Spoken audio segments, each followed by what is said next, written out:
تو ایک بہت بڑا اشتہار لکھا ہوا تھا، 20 تراویح ثابت کرنے والے کو 5 لاکھ روپے انعام۔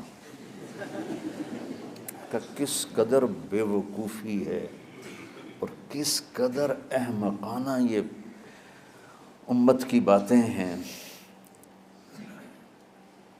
کہ 20 تراویح، سینکڑوں سال سے امت کا عمل 20 تراویح آ رہا ہے۔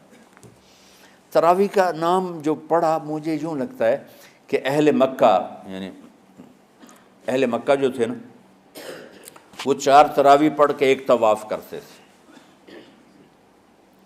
تو وہ آرام کے لیے ہوتا، ترویحہ آرام، تھوڑی دیر کا آرام۔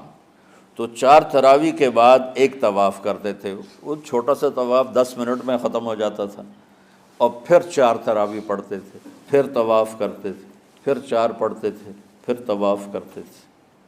یہ صحابہ کے تھوڑے بعد کے دور کی بات۔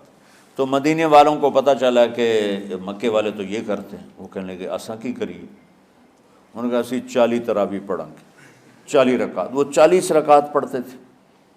تو نوافل میں کوئی سختی نہیں کہ بھائی 8 سے زیادہ نہیں پڑھنی، بدعت ہو جائے گی، اور 20 پڑھنا بدعت ہے، یہ سب جہالت کی بات ہے۔ اور یہ 8 پڑھ رہے ہیں یہ غلط ہے، یہ بھی حماقت کی بات ہے۔ جو صحیح حدیث سے دلیل پکڑ کے کوئی عمل کرتا ہو تو بھائیو اس سے بحث نہ کیا کرو، مناظرہ نہ کیا کرو، یہ بہت نادانی والی بات۔ اور امت کا خلق لاکھوں کروڑوں انسانوں کا ایک عمل پہ جمع ہونا، یہ بذات خود اس کی طاقت کی ایک دلیل۔ اور حرمین جب سے میرے رب نے حضرت عمر نے 20 رکعت شروع کی، آج تک وہاں بھی ساری مساجد میں 8 رکعت تراویح ہوتی ہے، لیکن حرمین کی مسجد میں 20 رکعت، ادھر بھی ادھر بھی۔ اور یہ جو وہ وہاں ختم قرآن پہ دعا نہیں مانگی جاتی، یہ کس کا عمل ہے؟ حضرت عثمان کا۔ حضرت عثمان نے اپنے دور خلافت میں تراویح پڑھانے والے سے کہا جب قرآن ختم کرو تو دعا کرنا۔ وہ کہنے لگے جی کیا دعا کروں؟ کہ جو تیرے دل میں آیا کرنا۔ تو ختم قرآن کی رات تراویح کی آخری رکعت میں من الجنت والناس کے بعد دعا کے لیے ہاتھ اٹھانا، یہ حضرت عثمان رضی اللہ تعالیٰ عنہ نے اس کو زندہ فرمایا۔ اور امام دعا کرتا تھا 1 منٹ 10 منٹ 20 منٹ جتنے بھی، اور پیچھے لوگ آمین کہتے تھے۔ وتر کی جماعت نہیں ہوتی تھی، وتر کو باجماعت حضرت مولا علی رضی اللہ تعالیٰ عنہ نے شروع کی کہ وتر کو بھی باجماعت پڑھا جائے۔ تو یہ ان کی سنت ہے کہ وتر کو باجماعت پڑھا گیا۔ تو اب یہ لہٰذا یہ سارے سنت جو کام ان خلفۂ راشدین سے ہوا وہ بھی سنت ہے۔ تو اللہ نے ہمیں ایک عبادت دے دی کہ میرا قرآن پڑھو اور سنو۔ پہلی امتوں کو تراویح کیوں نہیں تھی یا قیام اللیل کیوں نہیں تھا؟ کہ ان کو اپنی کتاب یاد ہی نہیں ہوتی تھی، وہ اپنی کتاب کے حافظ نہیں ہوتے تھے، وہ اپنی کتاب یاد ہی نہیں کر سکتے تھے، صرف نبی کو یاد ہوتی تھی۔ اللہ نے ہمارے لیے کتنا آسان کر دیا کہ 7 سال کے یہ چھوٹے چھوٹے بچے قرآن یاد کر رہے ہیں، 70 سال کا بوڑھا قرآن یاد کر رہا ہے۔ یہیں یہ مولوی یوسف صاحب کا ساتھی تھا یا پتہ نہیں ان سے پہلے تھا، سلمان، مولوی سلمان، آج کل امریکہ میں ہوتے ہیں، ہماری ایک شاخ چلا رہے ہیں ماشاءاللہ۔ وہ شروع میں یہاں تھے، تو یہاں تراویح پڑھانے کے لیے ہمارے پاس حافظ کوئی نہیں تھا، وہ حافظ نہیں تھے، وہ صبح بیٹھ کے شام تک ایک سپارہ یاد کرتے اور رات عشاء کی نماز میں سنا دیتے۔ 30 دن میں قرآن یاد کر کے سنا دی۔ مطلب یہ سنی سنائی بات نہیں، ہمارے اسی حسنین، اسی ممبر اور محراب کی بات کہ یہیں اسی مسجد میں انہوں نے صبح سے مغرب تک یاد کرتے تھے اور پھر عشاء میں کھڑے ہو کے سنا دیتے تھے۔ پیچھے ہوتے تھے لقمہ کوئی دینے والا شاید، لیکن بہت خوبصورت پڑھ کے ایک دن میں یاد کر کے سنا دیا۔ اور ایک مجھے نام بھول گیا، 3 دن میں قرآن یاد کیا، 10 سپارے ایک دن میں یاد کیے، 10 دوسرے دن میں یاد کیے، 10 تیسرے دن میں یاد کیے۔ وَلَقَدْ يَسَّرْنَاهُ لِلذِّكْرِ وَلَقَدْ يَسَّرْنَا الْقُرْآنَ لِلذِّكْرِ فَهَلْ مِن مُدَّكِرٍ۔ تو اللہ تعالیٰ نے اس کو نصیحت کے لیے بھی آسان کیا ہے اور یاد کرنے کے لیے بھی آسان کیا ہے۔ کوئی کتاب پہلے یاد نہیں ہوتی تھی کسی کو، ماشاءاللہ تم میں کتنے حفاظ بیٹھے ہیں اللہ کے فضل سے۔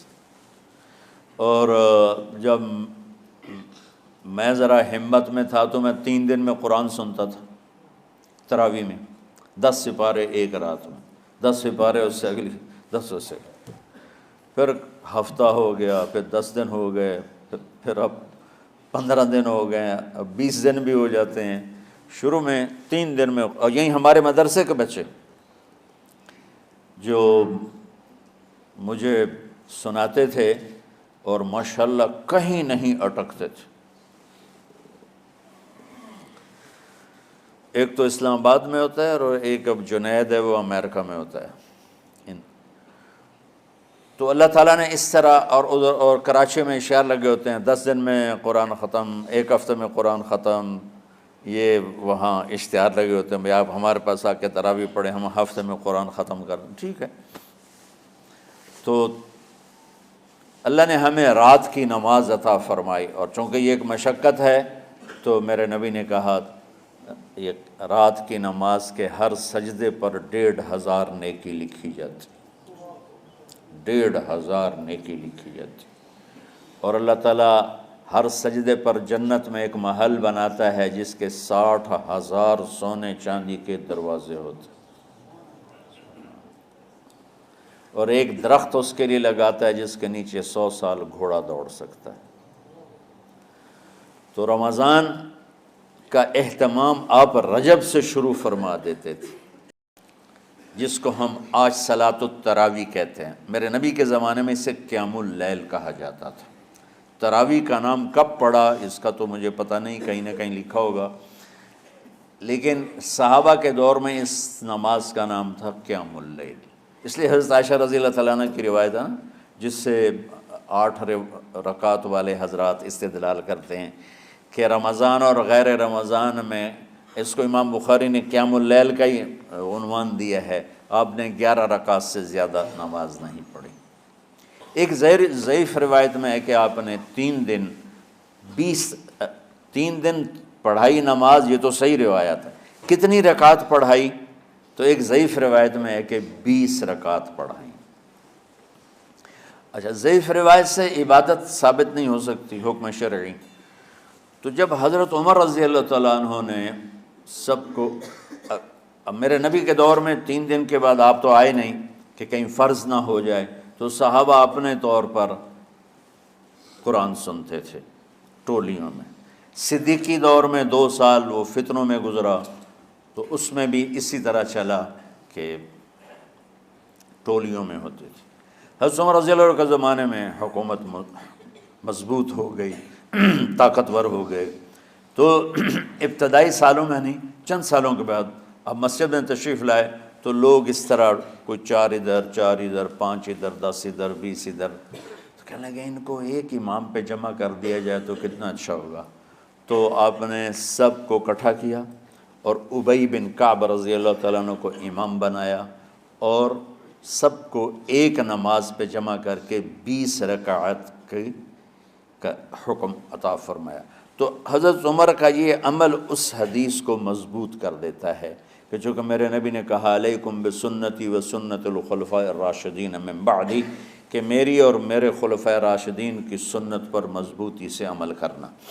تو حضرت عمر کا جو 20 رکعت طے کرنا ہے، اگر ان کا اپنا اجتہاد ہے تو بھی ہمارے لیے عمل کے لیے کافی ہے، اور اگر ان کو یہ یاد ہے کہ میرے نبی نے 20 پڑھی تھیں تو اور زیادہ اچھی بات ہے۔ لیکن بہرحال جو 8 پڑھتا ہے ہمارا اس پہ بھی کوئی اعتراض نہیں، چونکہ وہ بھی حدیث کے ساتھ بات کرتا ہے، اور باقی پوری امت 20 پڑھتی ہے ان پر بھی اعتراض نہیں۔